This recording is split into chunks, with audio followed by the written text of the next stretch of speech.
वैशाख के महीने में पड़ने वाली एकादशी, चतुर्थी, प्रदोष, अमावस्या, पूर्णिमा, शिवरात्रि, ये सभी इतनी महत्वपूर्ण क्यों हो जाती है?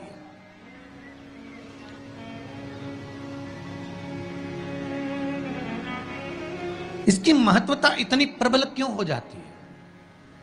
किस लिए? क्योंकि बैसाख का जो महीना पड़ता है, सूर्य की संपूर्ण तपन, सूर्य देव अपने पूर्ण तेज के साथ में, पूर्ण तेज के साथ में मृत्यु लोक के निवासियों पर, चाहे जलचर हो, थलचर हो, वायुचर हो, चाहे जो जीव हैं, उस पर जब किरण फेंकते हैं तो संसार का जो मनुष्य है उस पर जब ताप पड़ता है तो ताप पड़ने के कारण उसके मुख से भगवान का नाम निकल ही जाता है, स्मरण नाम निकल ही जाता है। जब उसके मुख से भगवान का नाम निकलता है तो वो भगवान की शरणागति खुद ग्रहण कर लेता है स्वयं।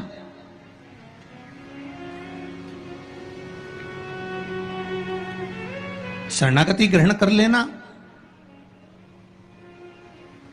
बैसाख की पोथी पढ़ते हो आप लोग? आप में से अगर कोई पढ़ता हो बैसाख महीने की पोथी, तो उसमें एक वर्णन आता है।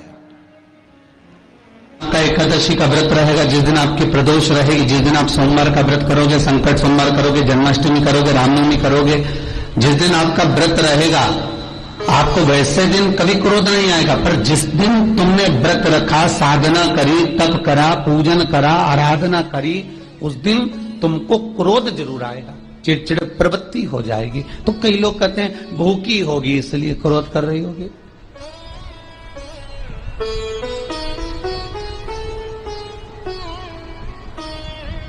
कई लोग कहते हैं कि भूख लग रही होगी इसलिए चिड़चिड़ प्रवृत्ति हो गई होगी। नहीं नहीं भाई, भूख से उसका कोई ताल्लुक नहीं है, क्योंकि रोज कोई जरूरी है कि वो इतना खाती हो कि नहीं खाती हो। कभी कभी तो दिन भर भूखी रह जाए तो भी क्रोध नहीं है। उसका कारण केवल इतना सा है कि उसका जो भजन का तेज पुंज है, उसके भजन का जो तप साधना है, वो इतनी प्रबल हो जाती है कि देवताओं को, इंद्र को बोलना पड़ता है कि इंद्र इसने 16 सोमवार कर लिए, इंद्र इसने मंगलवार कर लिए, इंद्र इसने ये व्रत पूरे कर लिए, और अगर इसके व्रत ये पूरे हो जाएंगे तो वर देने के लिए जाना पड़ेगा।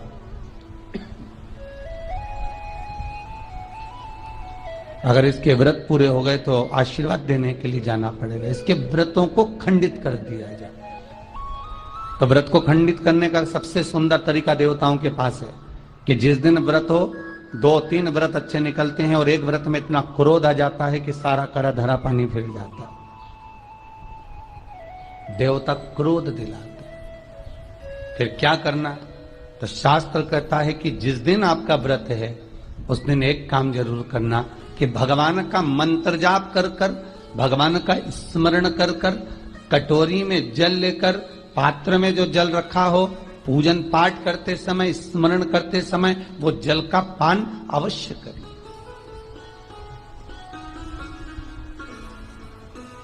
उस जल का पान अवश्य करें, उस जल को अवश्य। क्या होता है जल का पान करने से? शिव महापुराण की कथा कहती है,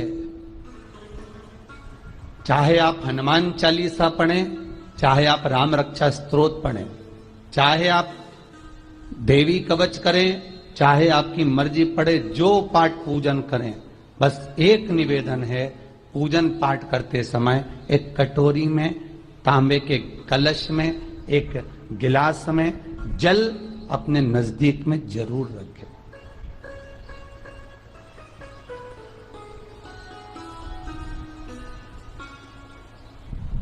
क्या होगा उससे?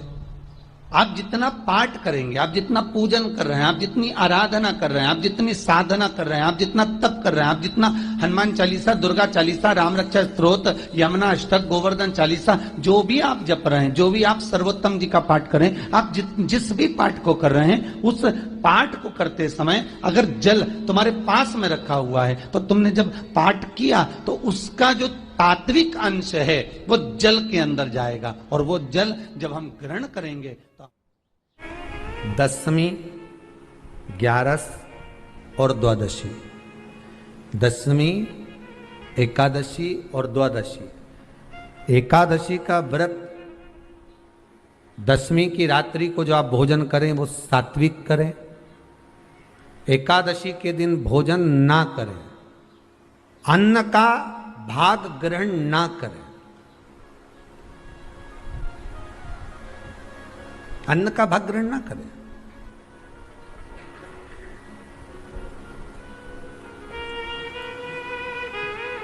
कितना सुंदर कहा है महाराज जी। यदि आपके यहां पर गौ माता है, आपके घर में अगर गौ माता विराज रही है, आपके घर में अगर गौ माता है, गाय की अगर आप सेवा कर रहे हैं, अच्छा कितना सुंदर लिखा है धेनु मानस में, गीता प्रेस गोरखपुर की गौ अंक को निकालकर पढ़िए कल्याण का, उसमें लिखा है ब्रह्म मुहूर्त में सुबह के समय पर गाय की पूंछ को पकड़कर या गाय की रस्सी को पकड़कर जो 2 कदम भी चल लेता है, उसके लिए भगवान विष्णु बैकुंठ का मार्ग और कुबेर का मार्ग प्रशस्त कर कर खोल देता। जरा पढ़िए, धेनु मानस को पढ़िए, गौ अंक पढ़िए, गीता प्रेस गोरखपुर का कल्याण का अंक निकाल कर पढ़िए कि गाय का मात्र रस्सी पकड़कर 2 कदम चलने वाले के लिए मार्ग प्रशस्त हो जाता है। एकादशी के दिन अगर आपका व्रत है तो आप भूलवश भी डब्बे में रखी हुई रोटी गाय को ना देते हुए कुछ थोड़ा सा फल, फलहार, कोई केला, कोई सेब, जो आप खाते हो, अंगूर, पपीता, जो आप ग्रहण कर रहे हो, उसका थोड़ा सा भाग आप गाय को प्रदान करो, आप गाय को दीजिए।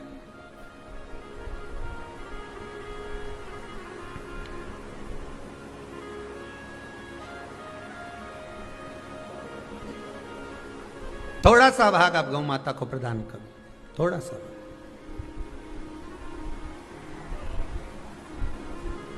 सारे व्रतों में केवल एक व्रत ऐसा होता है एकादशी का, जिसका उद्यापन पहली एकादशी पर भी कर सकते हो। सारे उद्यापन में केवल एक उद्यापन ऐसा होता है, सारे व्रतों में एक व्रत का उद्यापन ऐसा होता है, वो है एकादशी का। ये जरूरी नहीं कि 26 पूरी होगी तभी तुम करोगे, या तो पहली में ही कर लो या फिर 26 पूरी हो तब कर। पर उद्यापन, अगर तुमको ऐसा लगे कि हाँ मैं अभी तो जीऊंगी हो, अभी तुम्हारा बाल भी धोला नहीं हुआ, तुमको ऐसा लगे तो अभी तो मैं तो बढ़िया, तो फिर भले मत करो। पर एकादशी का नियम कह रहा है, एकादशी का यहाँ 18 नियम में से एक नियम कह रहा है कि एकादशी का उद्यापन पहली एकादशी पर भी हो सकता है, पहली पर भी कर सकता है, फिर तुम्हारा मन पड़े तब। क्यों? तो पहली पर करने से क्या फल मिलेगा? तो एकादशी की नियमावली कहती है, अगर मान लो आपने पहली एकादशी पर भी उद्यापन कर लिया, इसके बाद में जितनी एकादशी करोगे वो सारी तुम्हारे खाते में जुड़ती जाएगी। मतलब बैंक में खाता खोल लो, ठीक है, खाता खोल लिया, अब जितना कमाता जाओगा उसमें डालते जाओ, जितनी कमाई करके लाओगे उसमें जमा करते जाओ। एकादशी एक बार उद्यापन पहले में भी हो गया तो बाकी का पुण्य तुम्हारे खाते में आ जाए, उसका पुण्य। एकादशी का उद्यापन बड़े महीने में माघ शुक्ल एकादशी के दिन, माघ का महीना हो, शुक्ल पक्ष की, जम के बोलिए, एकादशी हो, प्रयास करना कि आप उद्यापन करें, भले 5, 10, 11, 12 जितनी एकादशी हो जाए, 26 हो जाए तो ज़्यादा अच्छी है, नहीं तो आप करें तो माघ महीने की शुक्ल पक्ष की एकादशी के दिन आप उद्यापन करें, प्रयासरत करें, प्रयासरत। बड़े महीने के अंतर्गत जो उद्यापन, हाँ चतुर्मास के अंतर्गत उद्यापन नहीं होता एकादशी का, बहुत ध्यान दीजिए हमारा। ये जो सावन भादो कुंवर कार्तिक जो 4 महीना होते हैं भगवान के शयन करने के। इसके अंतर्गत एकादशी का उद्यापन नहीं होता और इसके अंतर्गत उद्यापन करना भी नहीं चाहिए एकादशी महाराज। एकादशी का उद्यापन माघ महीने की शुक्ल पक्ष की एकादशी के दिन आप बहुत प्रेम से आनंद के साथ करिए महाराज। परंतु एकादशी के उद्यापन में सबसे ज्यादा अगर कुछ जरूरी होता है तो 24 तरह का नैवेद्य जरूरी होता है। कितने तरह का? 24 तरह का नैवेद्य। अब आप कहोगे गुरुजी उद्यापन हम कर रहे हैं एकादशी का, तो उसमें तो फलहार का हमें नैवेद्य बनाना चाहिए। तो फिर ये पुराण के अंतर्गत स्कंद पुराण में ये चीज लिखी है कि एकादशी का जब उद्यापन करते हैं तो 24 तरह का नैवेद्य बनाकर सिद्ध करते हैं। 24 तरह का नैवेद्य जान रख लेना, का हलवा बना लो, खीर बना लो, पूड़ी बना लो, सब्जी बना लो, पकोड़ा बना लो, भजिया बना लो, ऐसे 24 तरह का नैवेद्य अलग अलग चाहिए। पर लोग क्या करते हैं, खोपरा पाक बनवा लेते हैं 1-2 किलो और 24 जगह रख देते हैं। स्वीकृत नहीं है। 24 तरह का नैवेद्य रखा जाता है। महाराज एकादशी के दिन भगवान के पूजन का पूरी तैयारी कर कर मंडल आदि बनवाकर विद्वान ब्राह्मण को बुलाकर, कर्मकांडी ब्राह्मण को बुलाकर जो भगवत सेवा में एकादशी का उद्यापन कराए, उन ब्राह्मण के चरणों को नमन कर कर, प्रणाम कर कर एकादशी का पूजन करवाइए और उस मंडल की पूजन कराकर हवन द्वादशी को कराइए। एकादशी को हवन नहीं। एकादशी के उद्यापन का जो हवन होता है वो द्वादशी को।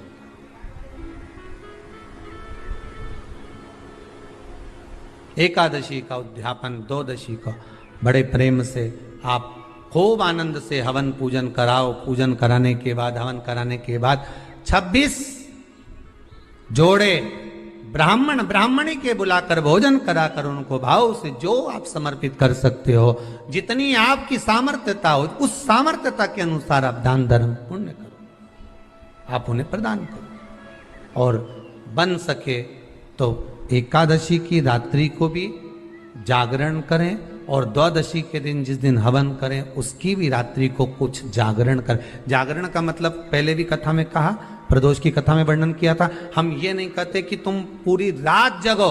हमारा तो निवेदन है 15 मिनट का करो, आधे घंटे का करो, 20 मिनट का करो, पर रात्रि के समय थोड़ी देर अगर एकादशी का उद्यापन कर रहे हो तो जागरण थोड़ी सी देर अवश्य करें। नहीं कर सकते अकेले बैठकर राम नाम जप लें, भजन कर ले, पर करो।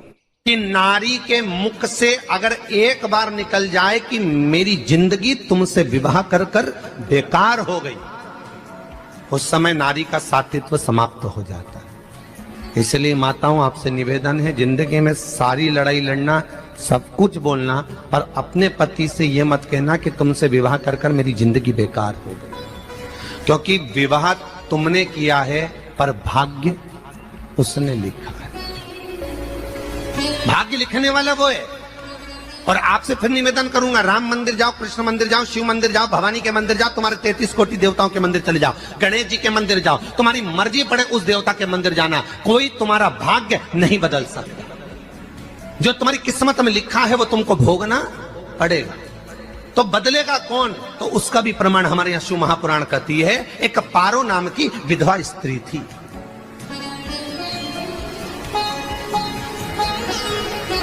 क्या नाम है उसका? नाम पारो।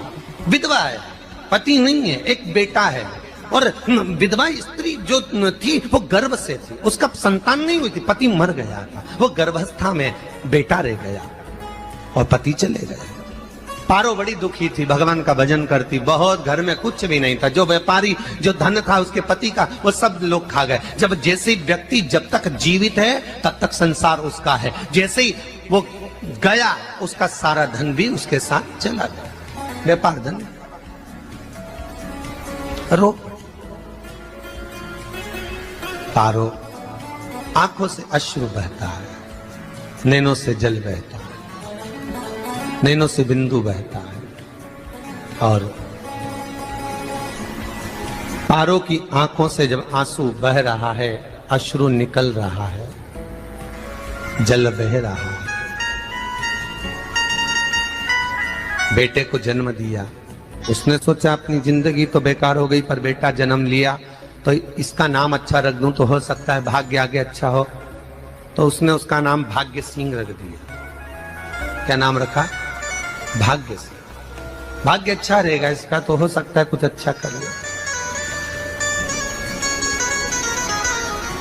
पर बेटे की भी किस्मत इतनी प्रबल नहीं थी। माँ जगह जगह बर्तन मांज कर, काम कर कर बच्चे का पालन कर ली। बच्चा थोड़ा बड़ा हुआ। माँ, मेरे सारे मित्र सेठ हैं, अब मेरा ही किस्मत, मेरा ही भाग्य ऐसा क्यों है? मेरी ही किस्मत ऐसी क्यों है? ऐसा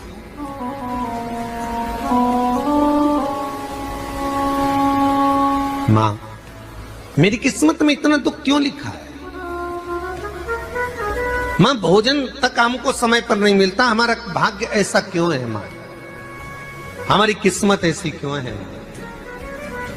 माँ कहती है, बेटा जो ललाट पर लिखा उसे कौन टाल सका। माँ बच्चों को समझाती है, माँ बच्चों को कहती है, धीरे धीरे समय निकलता है। माँ एक बार बता माँ, तू कहती है कि सब भगवान ने लिखा है भाग्य में, तो भगवान का मिलेगा मुझे बता दे। माँ बोलती है, ऐसी कोई जगह नहीं जहाँ भगवान नहीं। वन में मिलेगा? हाँ मिलेगा। माँ का कहना मानकर भाग्य सिंह वन में चले गया, और घने जंगल में भाग्य जब गया भाग्य सिंह, और घने जंगल में जब पहुंच गया, ढूंढते ढूंढते ढूंढते ढूंढते ढूंढते तो भी भगवान, तो भगवान की छाया तक नहीं मिली। भगवान की छाया तक। आंखों में जल भर गया, बेहोश होकर गिर गया। शाम का समय था, विष्णु और लक्ष्मी निकल कर जा रहे थे। लक्ष्मी और विष्णु जाते जाते उसको देखकर रूप बदल के उसके पास गए। बेटा, आपका नाम क्या है? हमारा नाम भाग्य सिंह है। कहाँ जा रहे हो? भगवान से मिलना है हमको।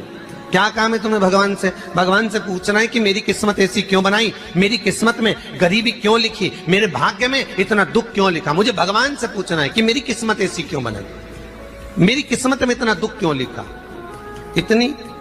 तो भगवान बोले, ये तो देखो भाग्य भाग्य की बात है, सबके भाग्य में अलग अलग होता है। नहीं नहीं, मुझे भगवान से पूछना। तो हुआ क्या? मैं बहुत गरीब हूं, मैं बहुत दुखी हूं, भगवान से प्रार्थना है कि मुझे कुछ मेरी जिंदगी का अच्छा कार्य कर दीजिए। लक्ष्मी जी को दया आ गई, नारायण से बोले, प्रभु इसको कुछ दे दो, थोड़ा सा इसके ऊपर कृपा कर दो। नारायण बोले, इसके भाग्य में नहीं है लक्ष्मी, इसके भाग्य में नहीं है लक्ष्मी। लक्ष्मी मैं देवी दूंगा तो इसकी किस्मत में नहीं है। लक्ष्मी कहती है, आपका काम देने का है, आप तो दो। भगवान ने कहा, लक्ष्मी नहीं है भाग्य में, तुम तो दे दो। लक्ष्मी जी के कहने पर नारायण ने उसको एक हीरे का हार दे दिया। ले, ये ले हीरे का हार। वो प्रसन्न हो गया, हीरे का हार मिल गया।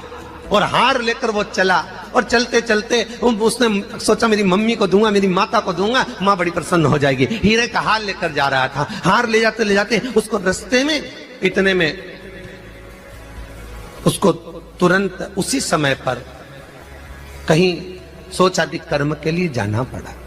उसने सोचा, इस हार को इस पत्थर पर रख देता हूं, अभी आऊंगा वापिस इस हार को उठाकर घर लेकर चले जाऊंगा। और सोचादि कर्म के लिए वो चल दिया। गया, हाथ धोकर आया, इतने में चील उड़ती उड़ती आई, उसका हार लेकर चली गई। आके रोने लगा। माँ को जाकर कहा, माँ किस्मत तो देख, इतना जोरदार हार मिला था हीरे का, पर भाग्य में नहीं था, नहीं मिला। इतने में वो रोता रोता तुरंत फिर भगवान के पास गया। रोता बिलखता फिर पहुंच गया वन के अंदर, फिर भगवान मिले। भगवान ने पूछा, अब क्या हुआ?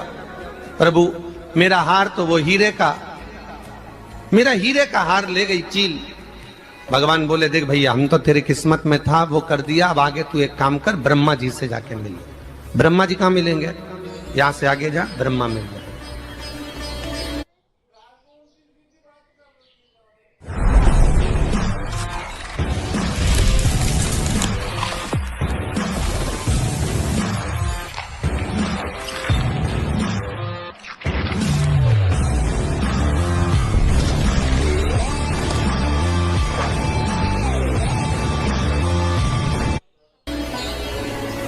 ब्रह्मा के पास गए।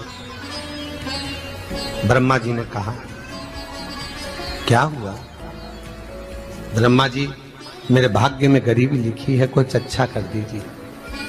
ब्रह्मा जी कहते हैं, तुम्हारा भाग्य में जो लिखा है वो तुम्हें भोगना पड़ेगा। नहीं नहीं, आप कृपा करो। लक्ष्मी जी ने नारायण से कहा, इसको कुछ कृपा कर दो। तो भगवान ब्रह्मा जी ने कहा, चलो इसका भाग्य बदलने के लिए एक हीरे की अंगूठी दे देता हूं। भगवान ने उसको हीरे की अंगूठी दे दी। अब हीरे की अंगूठी दी, फिर वो लेकर चला। इतना खुश था, अब मुझे हीरे की अंगूठी मिल गई, अब मुझे हीरे की अंगूठी मिल गई। इतना प्रसन्न होकर जा रहा था, इतने में इसको लग गई प्यास। इसने सोचा पानी पी लूं। पानी पीने के लिए इसने मुंह को करा नीचे, जेब में रखी थी अंगूठी, वो पानी में लुढ़क गई। लुढ़कते से एक मछली निगल गई, अंगूठी भी हाथ से। देखिए, कोई कितना भी साथ दे दे, पर भाग्य में अगर सुख लिखा होगा तो वो अपने आप मिलेगा नहीं। फिर आया, फिर मां से कहा, मां ऐसा हो।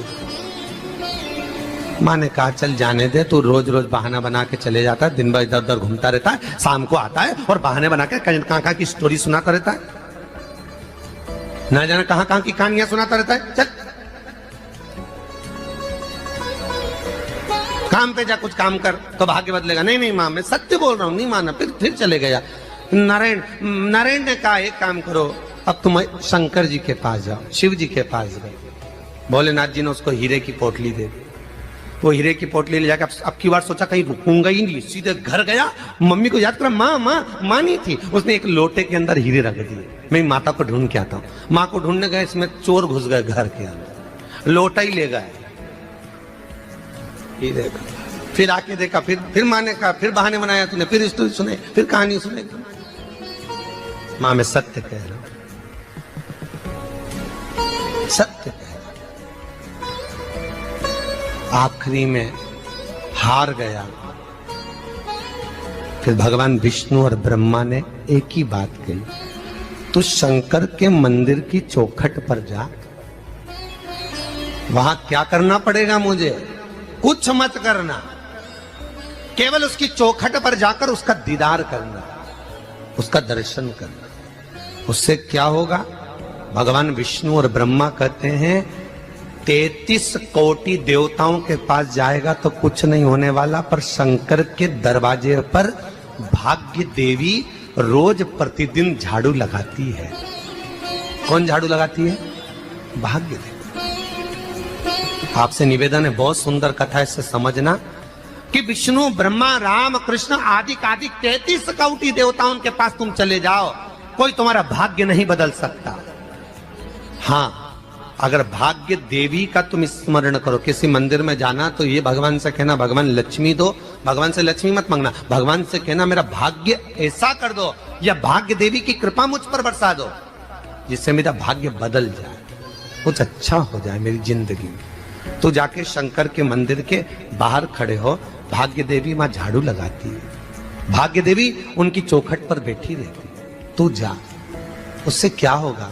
बस देवता तो तेरी जिंदगी बदलने के लिए कब से इंतजार कर रहे हैं, पर तेरा भाग्य नहीं बदल पा रहा। तेरा भाग्य बदलेगी तो भाग्य देवी ही बदलेगी। गया, शिव मंदिर के दरवाजे पर जाकर खड़ा हो जाता, भीड़ होती तो दरवाजे से दर्शन कर लेता, बाबा से नयन मिलाता, रोज प्रतिदिन जाता। एक दिन शंकर जी ने भाग्य देवी से कहा, देवी इसका भाग्य बदल दो। देवी कहती है, भोलेनाथ, इसकी किस्मत में ब्रह्मा जी ने यही लिखा है दुख, इसकी किस्मत में ठोकरें खाना ही लिखा है। भाग्य देवी, तुम मेरे दरवाजे की झाड़ू लगाती हो, आज इसके भाग्य की झाड़ू लगाई। भाग्य देवी ने कहा, भोलेनाथ आप कह रहे हो? हाँ मैं कह रहा हूं, क्योंकि मेरे दरवाजे पर इतने दिन से रोज आ रहा है और मेरे दरवाजे से खाली चले जाए अच्छा नहीं लगता। भाग्य देवी ने भाग्य बदला। एक सोने का सिक्का झाड़ू लगाते लगाते दरवाजे पर पटक दिया। उस सोने के सिक्के को लेकर वो चला और सोने के सिक्के को ले जाकर उसने माता को दिया। अब भाग्य कैसे बदलता है वो देखिए। सोने का सिक्का लेकर गया और तुरंत वो सोने का सिक्का घर में पहुंचा। रात से ठाठ हो गया, बेचकर भोजन की व्यवस्था करी। एक दिन माँ ने सोचा कुछ ऐसा करूं कि मैं मछली का व्यापार करूं, और मछली खरीदने के लिए गई। और मछली खरीदने के लिए गई, जो मछली मिली दे तो दी व्यापारी ने, परंतु घर लाते लाते वो मर गई। मरा तो काटा तो इसमें से हीरे की अंगूठी मिल गई। अंगूठी तो मिली, इतने में माँ ने कहा देखो भगवान ने बड़ी कृपा करी, हीरे की अंगूठी मिली। बेटे ने कहा ये मेरी ही अंगूठी है, मछली निगल गई थी। माँ ने कहा बेटा जाओ, थोड़ा आज ब्राह्मण भोजन करने आएंगे, थोड़ी लकड़ी काट कर लिया। बेटा लकड़ी काटने गया, एक पेड़ पर, सूखे पेड़ पर चढ़ा लकड़ी काटने के लिए। काटते काटते उसको पेड़ की डाली पे एक हार टंगा हुआ दिख गया। वो हार वही था जो हीरे का चील लेकर गई थी, वो हार प्राप्त हो गया। आते आते रास्ते में प्यास लगी, सोचा कहीं एक आध बर्तन मिल जाए, पड़ा हुआ तो लोटा पड़ा हुआ मिल गया जिसमें हीरे पड़े हुए थे। जब भाग्य चलता है तो सारी रास्ते अपने आप खुलते खुलते खुलते खुलते चले जाते हैं। जब भाग्य नहीं चलता तो चाहे कोई हीरा दे दे, चाहे कोई सोना चांदी दे दे, चाहे कोई फैक्ट्री खुलवा के दे दे, तो भी कुछ दिन में ठप्प हो जाए। भाग्य चलेगा तो धन